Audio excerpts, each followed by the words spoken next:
Hi ನಾನು Sandeep from tech in Kannada. ಎಲ್ಲರಿಗೂ ಗೊತ್ತಿನ ಭಾನುವಾರದ ಟೆಕ್ ನ್ಯೂಸ್ಗೆ ಸ್ವಾಗತ. ಪ್ರತಿ ವಾರದಂತೆ ಈ ವಾರನ ಕೂಡ ಕೆಲವೊಂದು ಇಂಟ್ರೆಸ್ಟಿಂಗ್ ಟೆಕ್ ನ್ಯೂಸ್ ಎಲ್ಲ ಇರುವಂಥದ್ದು. ಇವತ್ತಿನ ಮೊದಲ ಟೆಕ್ ನ್ಯೂಸ್ ಬಂದ್ಬಿಟ್ಟು ಕ್ರಾಫ್ಟನ್ ಅವರು ಇದೀಗ ಅಫಿಷಿಯಲ್ ಆಗಿ ಕನ್ಫರ್ಮ್ ಮಾಡ್ತಾ ಇರುವಂಥದ್ದು. ನಮ್ಮ ಭಾರತದ ಗೌರ್ನಮೆಂಟ್ ಜೊತೆ ಕಂಟಿನ್ಯೂಸ್ ಆಗಿ ಮಾತುಕತೆ ನಡೆಸ್ತಾ ಇದ್ದಾರಂತೆ ಮತ್ತು ಇನ್ನು ಕೆಲವೇ ದಿನಗಳಲ್ಲಿ BGMIನ ನಮ್ಮ ಭಾರತದಲ್ಲಿ ರಿಲೀಸ್ ಮಾಡ್ತೀವಿ, ಮತ್ತೊಮ್ಮೆ ರಿಲೀಸ್ ಮಾಡ್ತೀವಿ ಅಂತ ಹೇಳಲಾಗ್ತಾ ಇರುವಂಥದ್ದು. ಐ ಹೋಪ್ ಇದಾಗುತ್ತೆ ಅಂತ. ಆದರೆ ತುಂಬ ಜನರಿಗೆ ಹೆವಿ ಅಂದರೆ ಹೆವಿ ಖುಷಿ ಆಗುತ್ತೆ, ಗೇಮರ್ಸ್ಗಳಿಗೆ ಹೆವಿ ಖುಷಿ ಆಗುತ್ತೆ, ಸ್ಟ್ರೀಮರ್ಸ್ಗಳಿಗೆ ಹೆವಿ ಖುಷಿ ಆಗುತ್ತೆ, ಅದನ್ನೇ ಕಾಂಪಿಟೇಟಿವ್ ಆಗಿ ತೊಗೊಂಡಿರುವಂಥವ್ರಿಗೆ ಹೆವಿ ಖುಷಿ ಆಗುತ್ತೆ. ಕಾದು ನೋಡೋಣ, ಬರೋ ತನಕ ಏನು ಹೇಳೋದಕ್ಕಾಗಲ್ಲ. ನಮ್ಮ ಗೌರ್ನಮೆಂಟ್ನವರು ಇದೇ ರೀತಿ ಮುಂಚೆನೂ ಕೂಡ ಕೆಲವೊಂದು ಆ್ಯಪ್ಸನ್ನು ಗೇಮ್ಸನ್ನು ಬ್ಯಾನ್ ಮಾಡಿದ್ದಾರೆ. ಅದನ್ನು ಎಲ್ಲ ಕಂಪ್ನಿಗಳು ವಾಪಸ್ ತೊಗೊಂಬರಕ್ಕೆ ಟ್ರೈ ಮಾಡಿದರೂ ಕೂಡ ಆಗಿಲ್ಲ. ಬಟ್ ಇದುವರೆಗೂ ಸಕ್ಸಸ್ ಆಗಿರುವಂಥದ್ದು ಒಂದೇ ಒಂದು ಗೇಮು ಆ ರೀತಿ ಬ್ಯಾನ್ ಆಗಿ ವಾಪಸ್ ಬಂದಿದ್ದು, ಅದು ಪಬ್ಜಿ ಬ್ಯಾನ್ ಆಯಿತು. ಅದಾದ ನಂತರ ಅದೇ ಗೇಮನ್ನು ಇನ್ನೊಂದು ಹೆಸರಲ್ಲಿ BGMI ಅಂತ ಲಾಂಚ್ ಮಾಡ್ತಾರೆ. ಸೊ ಒಂದು ಸಲ ಮಾಡಿದವರು ಮೋಸ್ಟ್ಲಿ ಈ ಸಲ ಮತ್ತೊಮ್ಮೆ ಮಾಡಿದ್ರು ಮಾಡಬಹುದು. ಯಾರೊಬ್ಬರು RTI ಫೈಲ್ ಹಾಕಿದ್ದಾರೆ, ಆಯಿತಾ, ರೈಟ್ ಟು ಇನ್ಫಾರ್ಮೇಷನ್ ಫೈಲ್ ಹಾಕಿದ್ದಾರೆ. ಈ ಒಂದು ಗೇಮ್ ಏನಕ್ಕೆ ಬ್ಯಾನ್ ಆಯಿತು ಅಂದರೆ, ಈ ಬ್ಯಾನ್ ಆಗಿದ್ದ ರೀಸನ್ ಕೇಳ್ಕೊಂಡು RTI ಹಾಕಿದ್ದಾರೆ. ಸೊ ಬಂದ ಉತ್ತರ ಅದು ಸೆಕ್ಯೂರಿಟಿ ರೀಸನ್ಸ್ಗೆ, ಚೈನೀಸ್ ಅಪ್ಲಿಕೇಶನ್ ಅಥವಾ ಸೆಕ್ಯೂರಿಟಿ ರೀಸನ್ಸ್ಗೆ ಆ ಒಂದು ಗೇಮನ್ನು ಬ್ಯಾನ್ ಮಾಡಲಾಗಿತ್ತು ಅಂತ RTIಯಲ್ಲಿ ಬಂದಿರುವಂಥದ್ದು, ಆಯಿತಾ. ಸೊ ಇದು ಈಗ ಏನು ಕ್ರಾಫ್ಟನ್ ಇದೆ ಅದು ಸೌತ್ ಕೊರಿಯನ್ ಕಂಪ್ನಿ, ಅದು ಚೈನೀಸ್ ಕಂಪ್ನಿ ಅಲ್ಲ. ಸೊ ಈ ಕಾರಣದಿಂದ ಅದನ್ನು ನೋಡಿ ಗೌರ್ನಮೆಂಟ್ನವರು ಮತ್ತೆ ಅನ್ಬ್ಯಾನ್ ಮಾಡಿದ್ರು ಮಾಡಬಹುದು. ಕಾದು ನೋಡಿ. ಮುಂದಿನ ಟೆಕ್ ನ್ಯೂಸ್ ಬಂದ್ಬಿಟ್ಟು LG ಅವರು ಒಂದು ಫ್ಲೆಕ್ಸಿಬಲ್ ಡಿಸ್ಪ್ಲೇನ ಅನ್ವೀಲ್ ಮಾಡಿರುವಂಥದ್ದು. ಜಗತ್ತಿನ ಮೊದಲ ಐ ರೆಸೊಲ್ಯೂಷನ್ ಸ್ಟ್ರೆಚಬಲ್ ಡಿಸ್ಪ್ಲೇ ಅಂತೆ. ಡಿಸ್ಪ್ಲೇನ ಹಿಂಗೆ ಎಳಿಬೋದಂತೆ ರಬ್ಬರ್ ಬ್ಯಾಂಡ್ ಥರ, ಮತ್ತು ಪೇಪರ್ ಮಡಿಸ್ತೀರ ಗೊತ್ತಾ, ಹಿಂಗೆ ಮುದುರಾಗ್ತೀರಲ್ವ, ಸೊ ಆ ರೀತಿ ಒಂದು ಡಿಸ್ಪ್ಲೇನ ಮುದುರಾಕ್ಬೋದಂತೆ. ಸೊ ಆ ರೀತಿ ಡಿಸ್ಪ್ಲೇ LG ಅವರ ಒಂದು ಡಿಸ್ಪ್ಲೇಲಿ ಹೆವಿ ಇನೋವೇಷನ್ಸನ್ನು ಮಾಡ್ತಾ ಇದ್ದಾರೆ. ಇನ್ನು ಮುಂದಿನ ಟೆಕ್ ನ್ಯೂಸ್ ಬಂದ್ಬಿಟ್ಟು ಚೈನಾದಲ್ಲಿ ಒಬ್ಬ ವ್ಯಕ್ತಿ ಅವನೇ ಐಫೋನನ್ನು ಕಸ್ಟಮೈಸ್ ಮಾಡಿದ್ದಾನೆ.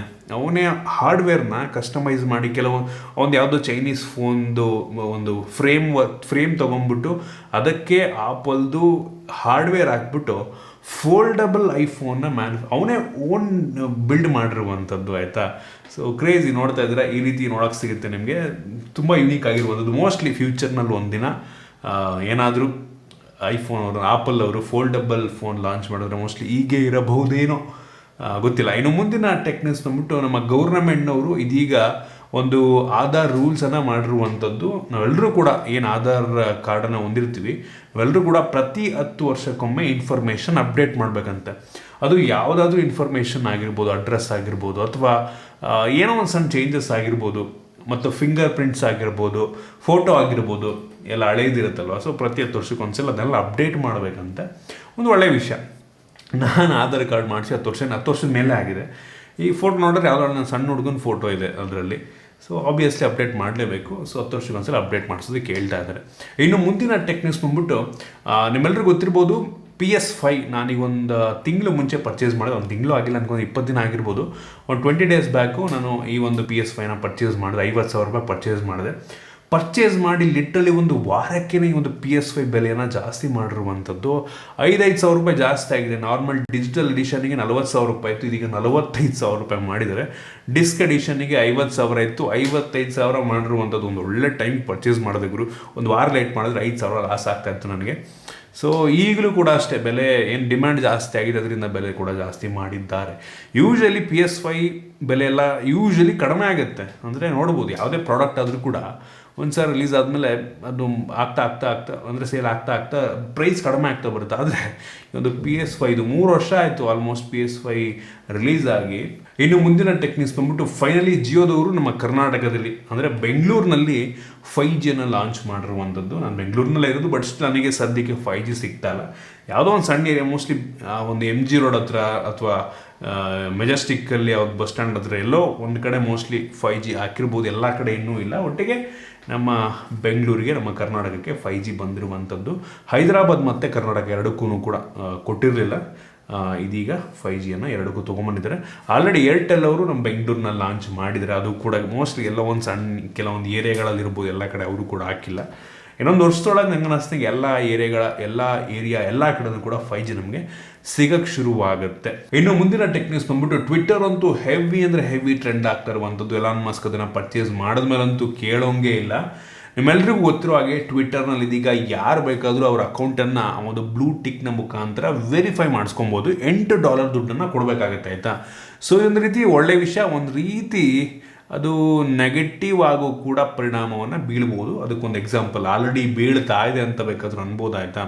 ಯಾರು ಬೇಕಾದರೂ ಅವ್ರ ಹೆಸರನ್ನು ವೆರಿಫೈ ಮಾಡ್ಕೊಬೋದು. ಸೊ ಹೆಂಗಾಗುತ್ತೆ ಅಂತಂದರೆ ಫ್ರಾಡ್ ಮಾಡೋರಿಗೆ ಹೆವಿ ಸುಲಭ ಆಗ್ಬೋದು. ಈಗ ನೋಡಿ, ನನ್ನ ಹೆಸರನ್ನ ಯಾರು ಹಾಕೊಂಡ್ಬಿಟ್ಟು ಅದನ್ನು ವೆರಿಫೈ ಮಾಡ್ಕೊಬೋದು, ಅಥವಾ ಶಿವರಾಜ್ ಕುಮಾರ್ ಸರ್ದು ಹೆಸರು ಅಕೌಂಟ್ ಕ್ರಿಯೇಟ್ ಮಾಡಿ ಅವ್ನು ವೆರಿಫೈ ಮಾಡ್ಕೊಂಡ್ರೆ ಜನ ಅದು ಶಿವರಾಜ್ ಕುಮಾರ್ ಸರ್ ಅಕೌಂಟ್ ಅಂತಲೇ ತಿಳ್ಕೊತಾರೆ. ಸೊ ಆ ರೀತಿ ಫ್ರಾಡ್ ಆಗುವಂಥ ಸಾಧ್ಯತೆ ಇರುತ್ತೆ. ಆ ರೀತಿ ಆಗ್ತಾ ಇದೆ. ಯಾರೊಬ್ಬ ಜೀಸಸ್ ಕ್ರೈಸ್ಟ್ ಅಂತ ಹೆಸರನ್ನ ಹಾಕೊಂಡು ಅದನ್ನು ವೆರಿಫೈ ಮಾಡ್ಕೊಂಡಿದ್ದಾನೆ, ಅವನೇ ಜೀಸಸ್ ಕ್ರೈಸ್ಟ್ ಅನ್ನೋ ರೀತಿ. ನಂತರ ಇನ್ನೊಂದು ಹೆಂಗೆ ಸ್ಕ್ಯಾಮ್ ಆಗಿದೆ ಅಂತ ಅಂದರೆ, ಎಲಿ ಲಿಲ್ಲಿ ಅಂತ ಒಂದು ಕಂಪನಿ, ಆಯಿತಾ. ಅವರು ಮೋಸ್ಟ್ಲಿ ಇನ್ಸುಲಿನ್ ಅಂದರೆ ಮೋಸ್ಟ್ಲಿ ಮೆಡಿಕಲ್ದು ಟ್ಯಾಬ್ಲೆಟ್ಸ್ ಅದು ಮ್ಯಾನುಫ್ಯಾಕ್ಚರ್ ಮಾಡುವಂಥ ಕಂಪ್ನಿ ಅಂತ ಅನ್ಕೋತೀವಿ. ಅವರು ಇನ್ಸುಲಿನ್ನ ಕೂಡ ಮ್ಯಾನುಫ್ಯಾಕ್ಚರ್ ಮಾಡ್ತಾರೆ ಮೋಸ್ಟ್ಲಿ. ಸೊ ಏನು ಮಾಡಿದ್ದಾನೆ, ಯಾರೋ ಒಬ್ಬ ಈ ಒಂದು ಎಲಿ ಲಿಲ್ಲಿ ಆ್ಯಂಡ್ ಕಂಪನಿ ಅಂತ ಅಕೌಂಟ್ ಕ್ರಿಯೇಟ್ ಮಾಡಿದ್ದಾನೆ. ಆ ಕಂಪನಿ ಹೆಸರಲ್ಲಿ ಅದೇ ರೀತಿ ಆ ಕಂಪ್ನಿ ಅಕೌಂಟ್ ಹೆಂಗಿದೆ ಅದೇ ರೀತಿ ಅಕೌಂಟ್ ಕ್ರಿಯೇಟ್ ಮಾಡಿ ಅದೇ ರೀತಿ ಲೋಗೋ ಹಾಕ್ಬಿಟ್ಟು ಅವ್ನು ಟ್ವೀಟ್ ಮಾಡಿದ್ದಾನೆ. ಏನಂತ, ಇನ್ಮೇಲೆ ನಾವು ಇನ್ಸುಲಿನ್ನ ಫ್ರೀಯಾಗಿ ಕೊಡ್ತಿದ್ದೀವಿ ಅಂತ ಫೇಕ್ ಅಕೌಂಟಿಂದ, ವೆರಿಫೈಡ್ ಆಗಿರುವಂಥ ಫೇಕ್ ಅಕೌಂಟ್ ಕ್ರಿಯೇಟ್ ಮಾಡಿ ವೆರಿಫಿಕೇಷನ್ಗೆ $8 ಕೊಟ್ಬಿಟ್ಟು ವೆರಿಫೈ ಮಾಡಿಸ್ಕೊಂಡ್ಬಿಟ್ಟು ಆ ರೀತಿ ಟ್ವೀಟ್ ಮಾಡೋನೆ. ಏನಂತ, ಇನ್ಸುಲಿನ್ ಇನ್ಮೇಲೆ ಫ್ರೀಯಾಗಿ ಕೊಡ್ತೀವಿ ಅಂತ. ಸೊ ಏನಾಗಿದೆ, ಜನಗಳೆಲ್ಲ ಅದು ನಿಜವಾದ ಅಕೌಂಟ್ ಅಂತ ತಿಳ್ಕೊಂಡು ಆ ಒಂದು ಎಲಿ ಕಂಪ್ನಿ ಏನಿದೆ ಅದರ ಸ್ಟಾಕ್ಸ್ನೆಲ್ಲ ಸೇಲ್ ಮಾಡಿಬಿಟ್ಟಿದ್ದಾರೆ. ಸೊ ಈ ಒಂದು ಫೇಕ್ ಅಕೌಂಟಿಂದ, ಈ ಒಂದು ಬ್ಲೂಟಿಕ್ ಆಗಿರುವಂಥ ಫೇಕ್ ಅಕೌಂಟಿಂದ ಅವರ market share literally 15 billion market share down ಆಗಿರುವಂಥದ್ದು ಒಂದೇ ಒಂದು ಟ್ವೀಟ್ನಿಂದ. ಸೊ ಈ ರೀತಿ ಫ್ಯೂಚರ್ನಲ್ಲಿ ಇನ್ನೂ ಹೆಚ್ಚು ಆಗುವ ಸಾಧ್ಯತೆ ಇರುತ್ತೆ. ನಾನು ಮಸ್ತಿಗೆ ಮಾಡೋಕ್ಕೆ ಕೆಲಸ ಅಲ್ವೇನೋ ಗೊತ್ತಿಲ್ಲ, ಏನೋ ನಾವು ಹೊಸ್ದಾಗಿ ಡಿಫ್ರೆಂಟಾಗಿ ಏನೋ ಮಾಡೋಕ್ಕೆ ಹೋಗಿ ಈ ರೀತಿ ಮಾಡಿಟ್ಟವ್ರೆ. ನೋಡೋಣ ಹಿಂಗೆ ಇದನ್ನೆಲ್ಲ ರಿಸಾಲ್ವ್ ಮಾಡ್ತಾರೆ ಅಂತ.